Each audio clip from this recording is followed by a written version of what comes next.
why you need to prioritize financial freedom. What's up, guys? DC. Today we're going to be talking about money. Okay, I got a book here. It's called The 4-Hour Work Week. It's my favorite book that I've been reading so far. And before we get into it, every man at some point in their lives needs to prioritize money over their friends and their relationships. Obviously, there are some exceptions with friends and while you're still in a relationship, but overall, you need to have a money mindset and you need to have a plan for what your financial situation is going to be looking like within the next year, within the next few years, and your ultimate goal should be a specific level of financial freedom that you can obtain, that you can realistically obtain through whatever field you go into. And what I would like to recommend is side hustles. Namely, you can start a YouTube channel like I'm doing, or you can do a online business. You can do drop shipping, drop servicing. That's another thing I do, which is actually very good. And you can just make tons of money through like multiple incomes. The majority of millionaires have 4 to 7 different sources of income. So you need to have multiple sources of cash flow to accumulate the money that millionaires actually do. If that is your goal, if you just want to live in a nice house in the suburbs, then adjust accordingly and make sure that you are doing the right things every day. I stress this is important, that you need to have goals and you need to understand that you must do the right things every single day to lead you to that. Also, a lot of people don't truly understand that it's not just about having a Lamborghini or having fancy dinner dates every night, going to all the fancy movies and all the fancy restaurants, and you know what I mean, like just like spending your money whenever you want, wherever you want. That's the luxury side of it. But the other side is having food on your table when you're at a point where you have to provide for yourself. You have to pay your bills, have a mortgage. A lot of people pay for college tuition. Years down the road, it's you and your spouse, and there's a problem, and you guys are tight on money. Let's say, there's a leakage, or something with the pipes goes broken, and you just get these this is what a lot of people don't understand is adulthood. You just get these random bills. There's all these random bills that'll pop up just from even a year ago. These car payments that you completely forgot about.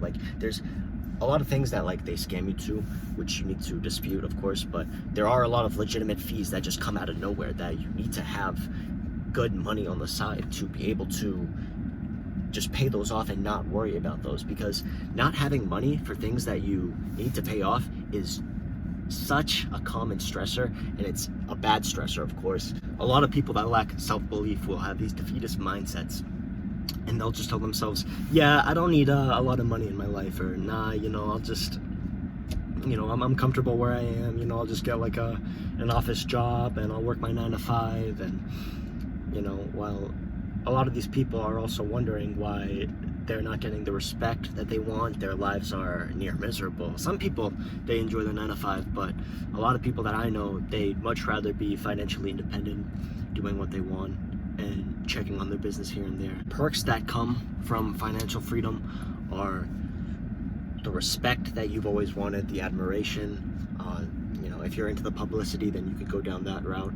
You get the attention, you get the status, you get all those things that increase your value as a individual, and which is a basic component of self-improvement, is having enough money to not be a frugal person in your life. And the sooner that you can start chasing money, the better. We'll get right into the book. This is The 4-Hour Work Week by Tim Ferris. It's essentially how to get rich for dummies. It's very straightforward. The author is funny. He's a very interesting, authentic character. He's got a good personality. He describes in detail, step by step, how to go from a 9 to 5 salary slave, if you're working minimum wage, or even if you're working something decent, to having your own businesses you can create to have alternate sources of income, and those sources of income eventually surpassing your 9 to 5 and you being able to quit your job and have a lot more time in your life. So just looking at the contents here, the first 4 parts are labeled Step 1, D is for definition, Step 2, E is for elimination, Step 3, A is for automation, and Step 4, L is for liberation. This spells deal. And this is exactly how you want to approach the book. You want to take it in the order that he has organized for you. First off, being educated on how to run a business, the definitions, the terms. In Step 1, D is for definition, Tim likes to break down the 2 different mindsets of basically 2 types of people that think of money in this particular way. There are the deferrers and there are the new rich. And these are the people that have certain mindsets on how to get a substantial amount of wealth. The new rich are the people that you see like all over the internet, making millions off crypto or just blowing up on TikTok or some random app. These rappers, these artists, these people that are using the internet and other opportunities in today's generation to gain an abundance of wealth. For example, on page 20, he compares and contrasts the 2 different mindsets of the deferrer and the new rich. He says, a mindset of the deferrer is to make a ton of money. A mindset of the new rich, to make a ton of money with specific reasons and defined dreams to chase, timelines and steps included. What are you working for?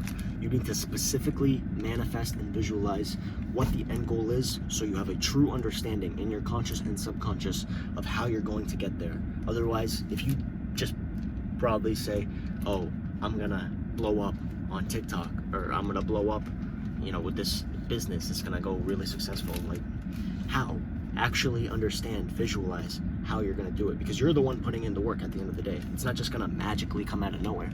You have to actually do the work. It's hard, but that's what determines success, is actually pushing past your limit. Here's another thing. This is kind of what I was talking about earlier. A deferrer says to buy all the things you want to have, but there's more to wealth. Someone of the new rich says to do all the things you want to do and be all the things you want to be. If this includes some tools and gadgets, so be it. But they are either means to an end or bonuses, not the focus. You should build up your wealth. Definitely recommend having a financial advisor if you're someone who can afford it, of course. If not, educate yourself on personal finance and how to manage your money. Step 2, E is for elimination. Basically, you want to eliminate all the bad things that are weighing you down in life, all the people that are doubting you, all the things that are causing more pain and yielding less reward rather than the opposite. The book talks about the 80-20 rule, how to refuse and reject people, and how to be smarter with your time overall. Step 2 is a very good section. Step 3, A is for automation. You talk about how to start an actual business, and you begin with considering all the problems that are within your life and what problems within your niche you have some sort of knowledge of. This can be through a product or a service, and Tim breaks down how to deal with a product, how to deal with a service, how to sell. You're listed all the types of people that you need for outsources. In step 3, we go about finding the muse. A muse is, long story short, a successful online business that you do not need to touch. It just generates really good money, and it's not something that you need to constantly attend to. It's something that you can just kind of set up and leave alone, and it generates you cash. And Tim explains really good examples of muses, as well as how you can create your own. He also explains how to test the muse to make sure it's something that is an actual valid product that people want. And then this other section called Income Autopilot. And Tim calls it Management by Absence, which is, like I said, you have a business where you can automate and you can just leave it to the side and it'll passively generate good income for you. Step 4, L is for liberation. This goes through how to escape your current 9-to-5 job and how to pursue your new business or businesses full-time, because it's more than straight up quit. They need to make the transition from a 9-to-5 to having a stable business, because there's going to be a period of time where you're going to be doing both your 9-to-5 and set up your own business part-time. It can be stressful, but this is a vital part of the transition. Throughout the book, Tim has all sorts of sources that he's written and listed, and he's got absolutely everything you need to know in this book. I cannot recommend it enough.